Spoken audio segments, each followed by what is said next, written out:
സ്നേഹിക്കുന്ന കുറച്ചെങ്കിലും ആൾക്കാരുണ്ടാവും. അപ്പൊ അവർക്കൊരു മറുപടി കൊടുക്കാൻ വേണ്ടിട്ട് മാത്രം ഞാൻ ഇവിടെ വന്നിരിക്കും. കുടുംബ ശൈഥല്യത്തിന്റെ വേദന പൊതുവേദിയിൽ നിറകണ്ണുകളോടെ പങ്കിട്ട മീര ജാസ്മിന് പിന്നാലെ ഇപ്പോൾ വാർത്താസമ്മേളനത്തിൽ മുക്തയുടെ വിതുമ്പല്. മകളും ഭാര്യയും കള്ളക്കേസിൽ കുടുക്കി പീഡിപ്പിക്കുന്നുവെന്ന് കഴിഞ്ഞ ദിവസം മുക്തയുടെ പിതാവ് KM ജോർജ് എറണാകുളം പ്രസ് ക്ലബ്ബിൽ വാർത്താസമ്മേളനത്തിൽ ആരോപിച്ചിരുന്നു. ഇതിന് മറുപടി പറയാനാണ് മുക്ത അതേ സ്ഥലത്ത് തന്നെ തൊട്ടടുത്ത ദിവസം വാർത്താസമ്മേളനം നടത്തിയത്. ഒരിക്കലും ഒരു അച്ഛൻ പറയാൻ പാടില്ലാത്ത കാര്യങ്ങളാണ്. സ്വന്തം മോളെ ഒട്ടും വിശ്വാസമില്ലാത്തൊരു വാക്കുകളാണ്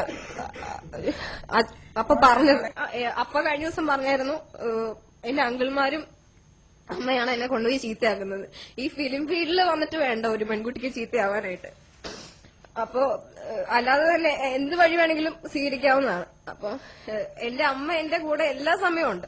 എന്റെ അങ്കിൾമാരെ കുറിച്ചോ എന്റെ അമ്മയെ കുറിച്ചോ ഒരു വാക്ക് പോലും മോശമായിട്ട് എന്റെ അപ്പയ്ക്ക് പറയാൻ ഒരു അർഹതയില്ലാന്നേ ഞാൻ പറയത്തുള്ളൂ. കാരണം യുകെജിയിലോ 1ാം ക്ലാസ്സിലോ എങ്ങാണ്ട് പഠിക്കുമ്പോൾ ഞങ്ങൾ ഇട്ടേച്ചു പോയതാ. എന്നിട്ട് ഞാൻ ഈ ഫിലിം ഫീൽഡിൽ വന്നതിന് ശേഷം ഞാൻ വിളിച്ചു വരുത്തിയതാണ് 8ാം ക്ലാസ്സിൽ പഠിക്കുമ്പോ. എന്നിട്ട് ഇപ്പോ ഞാൻ പറഞ്ഞു അപ്പോഴോട്, ഞാൻ ഈ ഫീൽഡിലേക്ക് എന്തെങ്കിലുമൊക്കെ ആയി തീരുവാണെങ്കിൽ നമ്മുടെ കടമൊക്കെ വീട്ടാം എന്ന് പറഞ്ഞിട്ട് ഞാൻ വിളിച്ചു വരുത്തിയതാണ്. വിളിച്ചു വരുത്തിയത് ഇപ്പൊ അബദ്ധമായെന്ന് എനിക്ക് തോന്നുന്നത്. ഇതുവരെയുള്ള സമ്പാദ്യം മുഴുവൻ അപഹരിച്ച അപ്പ സിനിമാ രംഗത്തെ തന്റെ ഭാവി തകർക്കാനായാണ് ഇപ്പോൾ ഇത്തരം ആരോപണങ്ങളുമായി രംഗത്തെത്തിയിരിക്കുന്നത്. താമരഭരണിയിൽ മോശം വേഷം ധരിച്ചെന്നാണ് അപ്പയുടെ ആരോപണം. എന്നാൽ അമ്മയ്ക്ക് താൽപര്യമില്ലാതിരുന്നിട്ടും അപ്പയുടെ നിർദ്ദേശപ്രകാരമാണ് ആ വേഷം താൻ ധരിച്ചതെന്ന് മുക്ത പറഞ്ഞു.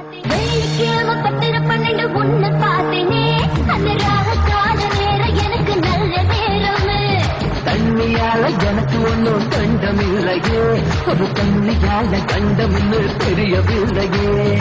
ஆத்துக்குள்ள மீன் பிடிக்க நீச்சல் தெரியணும், காதல் கடலுக்குள்ள முத்தெடுக்க காய்ச்சல் புரியணும்.